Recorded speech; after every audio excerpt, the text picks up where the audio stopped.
Shalom, episode kedua, menjawab kebebalan. Kali ini kita akan menjawab pertanyaan dari kaum antikristus atau mungkin sebagian dari kita juga yang sering mendengar istilah akulah Tuhan Allahmu. Ya. Istilah ini sering menjadi momok yang membuat kita bingung. Ada kata Tuhan dan kata Allah.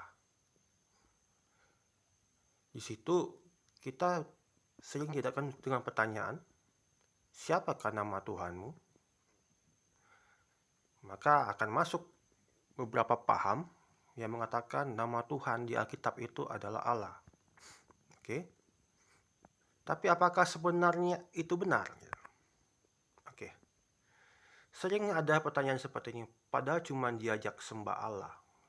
Tapi kenapa Kristen menolak? Saya ingat dulu ada sebuah konten video channel YouTube, katanya sih seorang dosen ya di sebuah perguruan tinggi negeri. Katanya dia itu adalah ahli filologi ya, ahli bahasa gitu. Dia mengatakan bahwa di Alkitab itu sebenarnya nama Tuhan itu adalah Allah gitu. Dia mengutip Talmud gitu. Seorang yang kesannya sih pakar ya. Jadi kita coba lihat dulu ya. Di Kejadian 20 ayat 2 dituliskan, akulah Tuhan, perhatikan penulisan di situ adalah huruf kapital ya, baru koma, Allahmu, ia membawa engkau keluar dari tanah Mesir, dari tempat perbudakan. Nah, jadi itu penulisan yang benar ya.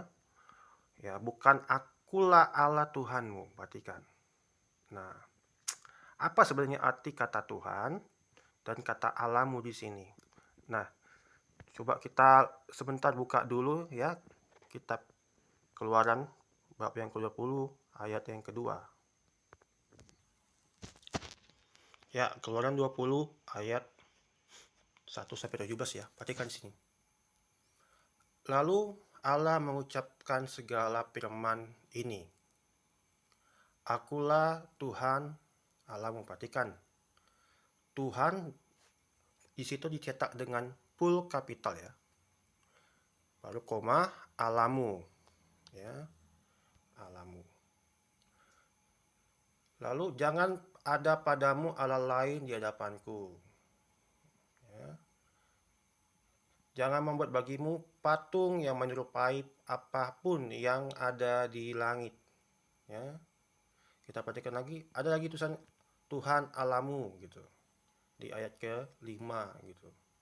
Penulisannya tetap Tuhan itu huruf kapital ya, dan kata Allahmu gitu.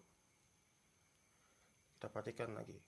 Di ayat ke-7, Tuhannya kapital, koma Allahmu gitu. Di sini kata Tuhan kapital.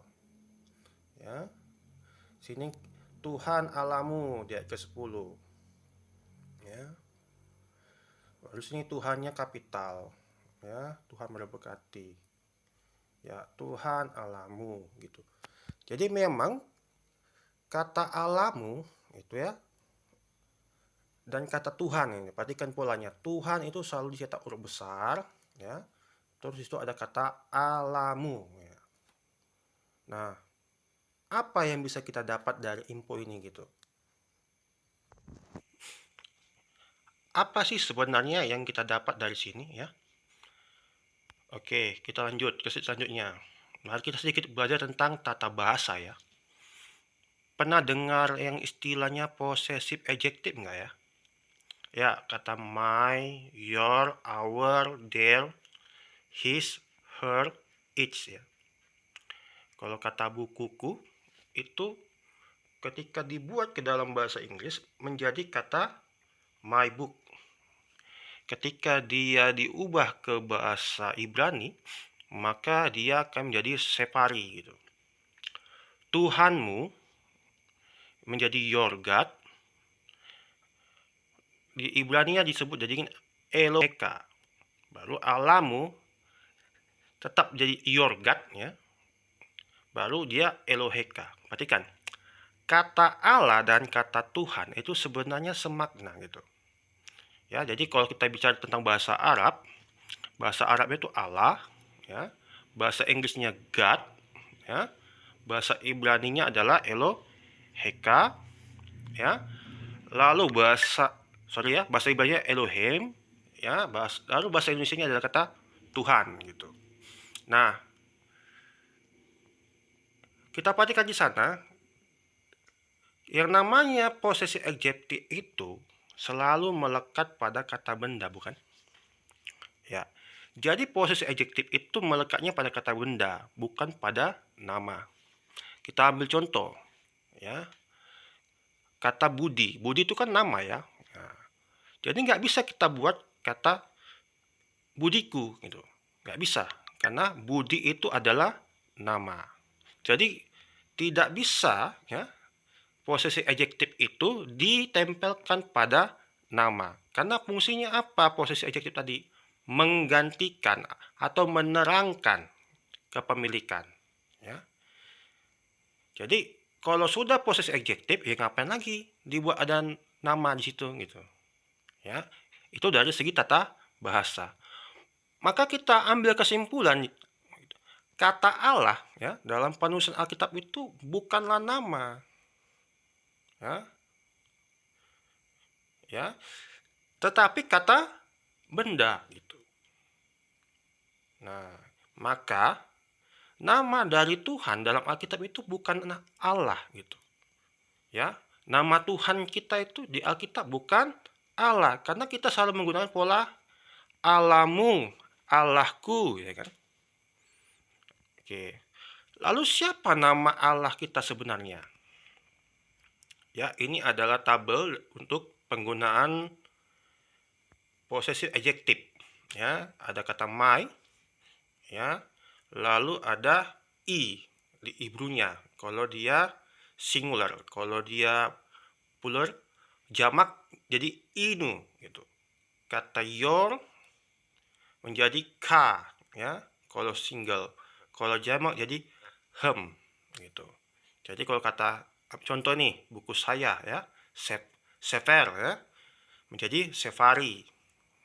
Oke. Mobil dari mekanik jadi mekanika gitu. Jadi anjing dari Caleb jadi kelba gitu. Rumah kami gitu ya, dari bait jadi baitenu kan gitu. Nah, apakah LAI salah dalam menerjemahkannya gitu? Kita cek dulu dari bahasa Ibraninya ya, dari bahasa Ibraninya itu. Oke. Anoki Yahweh. Oke, kita langsung bacanya Yahweh ya. Kalau di dalam tradisi Ibrani ya, kita sama-sama tahu ada aturan yang nggak boleh menyebut nama Yahweh gitu. Jadi mereka menggunakan kata Adonai gitu. Kata Adonai inilah yang kalau diterjemahkan menjadi kata Tuhan dalam bahasa Indonesia sebenarnya. Nah, untuk membedakannya itu tadi maka dibuat cetaknya itu kapital semua. Nah, jadi kita harus ingat juga ya bahwa yang nama kita harus ingat juga ya balik dulu ke sheet sebelumnya ya sheet 1 ya oke, oke sheet 2 ya sheet 2 aja langsungnya ke sheet 2 kata Tuhan itu kenapa harus dicetak kapital ya karena dia memang tidak ini ya bukan kata biasa ya bukan kata biasa gitu tetapi merupakan sebuah tanda ya bahwa dia adalah suatu istilah asing gitu makanya dia penulisannya agak dibuat berbeda dengan kata Tuhan yang lain gitu kalau kita ikuti dari tata bahasa kita ya oke kita lanjut tadi ke sheet yang ke iya ke oke. Nah, perhatikan di situ kata Elohim ya, kata Elohim itu memang ditempel langsung dengan kata K gitu. Ya, kata K ya. Jadi K-nya bukan di Yahweh tapi di Elohim ya. Jadi ketika diterjemahkan ya wajar saja diterjemahkan sebagai Allahmu gitu. Paham sampai sini ya? Nah, jadi sebenarnya siapa nama Tuhan kita? Sebenarnya nama Tuhan kita adalah Yahweh. Kalau kita ikutin ya standar penulisan di Alkitab gitu ya. Nah, coba kita lihat di Alkitab terjemahan bahasa bahasa lain ya. Kita ambil nih contoh di bahasa Batak Toba. Ada kata Yehova di situ. Ya, dia pakai dialek orang Batak jadi Yehova. Nah, kalau di bahasa Jawa ya, dengan dialek orang Jawa digunakan kata Yehua gitu. Yehua gitu. Jadi sesuai langsung namanya ya di bahasa Batak Toba dan bahasa Jawa itu langsung namanya. Oke. Nah, apakah kita bisa konfirmasi ini ya, konfirmasi penggunaan kata Yahweh untuk membuktikan bahwa itulah nama Tuhan ya yang kita sembah di Alkitab. Jadi ada beberapa penemuan arkeologi ya. Contoh satu ini ada prasasti Mesa. Ini dibuat oleh Mesa, Raja Moab ya, sekitaran tahun 850 sebelum Masehi.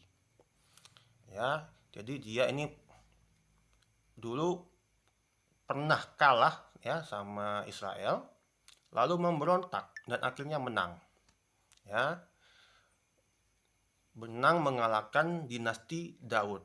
Ya, masih ada perdebatan apakah dia berperang melawan Raja Omri ya atau Yehuram gitu.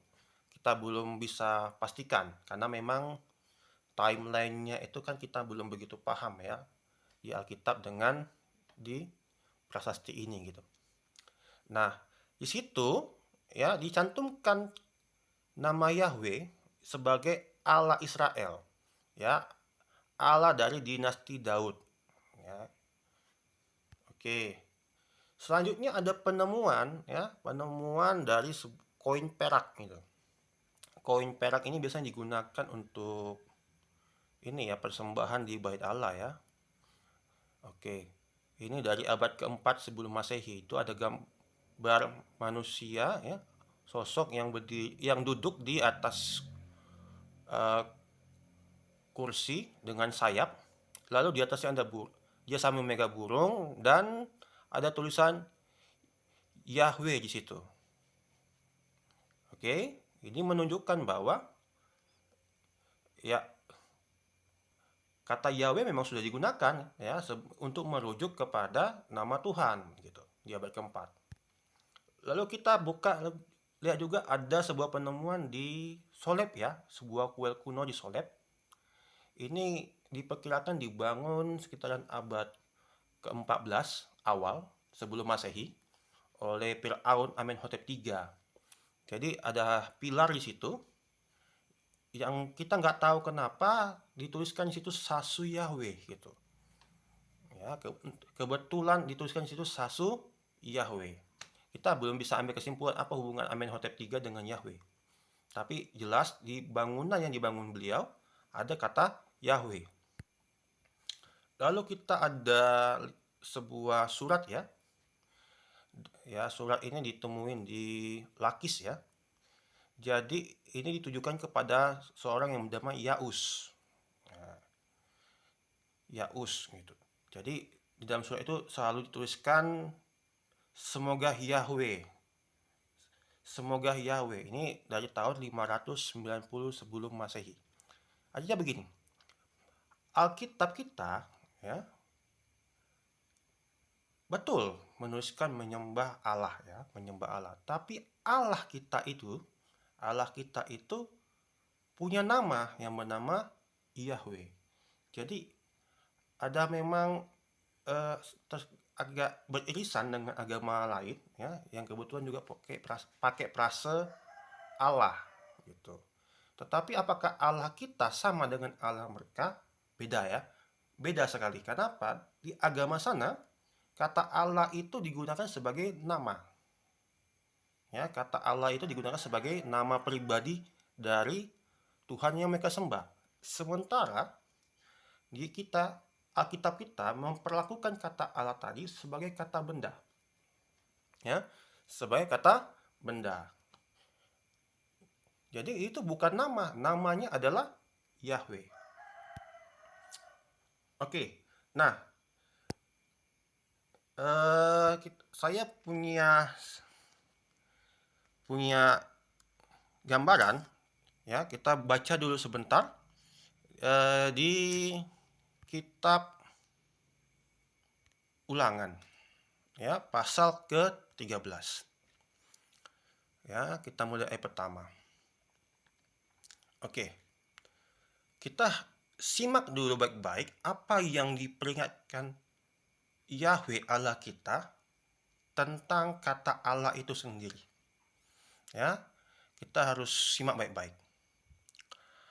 Apabila di tengah-tengahmu muncul seorang nabi atau seorang pemimpi, dan ia memberitahukan kepadamu suatu tanda atau mujizat. Perhatikan ya. Nabi atau pemimpi. Entah kenapa langsung merujuk ke agama lain itu ya. Karena kita kan tahu mereka mengatakan nabinya itu bermimpi, ya kan? Oke. Dan apabila tanda atau mujizat yang dikatakan kepadamu itu terjadi, dan ia membujuk, mari kita mengikuti Allah lain. Perhatikan, mari kita mengikuti Allah lain. Oke, frase yang digunakan adalah kata Allah lain yang tidak kau kenal, dan mari kita berbakti kepadanya. Jadi muncul seorang nabi, ya, yang memperkenalkan seorang Allah, ya, sosok Allah yang nggak kita kenal. Oke, maka janganlah engkau mendengarkan perkataan nabi atau pemimpi itu, sebab Yahweh Allahmu mencoba kamu untuk mengetahui apakah kamu sungguh-sungguh mengasihi Yahweh Allahmu dengan segenap hatimu dan dengan segenap jiwamu. Yahweh Allahmu harus kamu ikuti. Kamu harus takut akan Dia.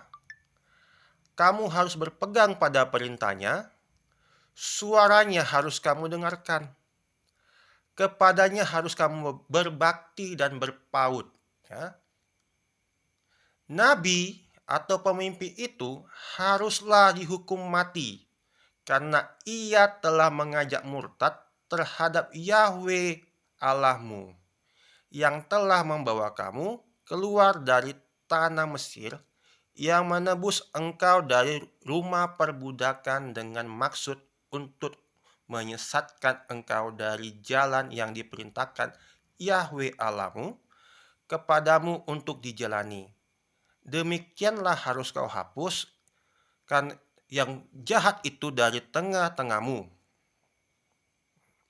Apabila saudaramu laki-laki, anak ibumu, atau anakmu laki-laki, atau anakmu perempuan, atau istrimu sendiri, atau sahabat karibmu membujuk engkau diam-diam, katanya, mari kita berbakti kepada Allah lain yang tidak dikenal olehmu, ataupun oleh nenek moyangmu, salah satu Allah, bangsa-bangsa di sekelilingmu.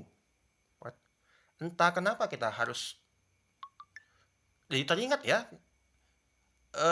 bangsa-bangsa di sekeliling Israel itu ada Arab ya, ada Moab, ya, dan kebetulan memang muncul dari sana ya.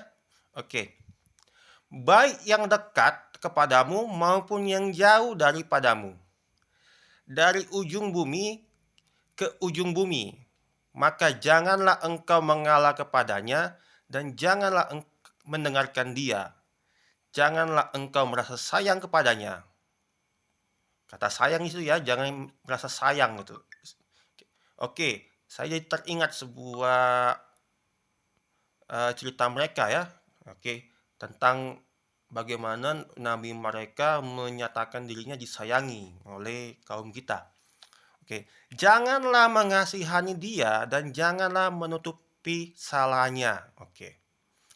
Oke, selanjutnya bisa dibaca sendiri ya. Nah, teman-teman, jadi sebenarnya di Ulangan 13 itu Tuhan sudah kasih peringatan ke kita bahwa akan ada seseorang yang mengklaim dirinya sebagai nabi. Dia bermimpi ya, dan mengajak kita untuk menyembah sosok Allah. Tapi Allahnya beda gitu. Allahnya beda dari yang kita kenal selama ini. Dan memang disengaja Tuhan datang dia, ya, Tuhan sengaja datangkan dia sebagai ujian kepada kita. Ya. Jadi ketika ada orang yang bertanya di sana, kenapa kamu menyembah Allah kami gitu? Bukankah di Alkitab itu memang kan Allah yang disembah katanya. Nah inilah yang menjadi dasar masalah kita sebenarnya. Kenapa kita nggak mau gitu nyembah, ngikutin ajaran mereka gitu. Karena kita punya Ulangan 13 yang sudah memperingatkan kita dengan keras gitu. Dan kita sudah tahu bahwa nama Allah kita itu berbeda dengan nama Allah mereka gitu. Jadi tidak mungkin kita ikutin lagi pengajaran mereka. Ya. Jadi cobalah nanti misalkan kalau mereka nanti bertanya, jelaskan ini kepada mereka. Sekian dari saya, terima kasih.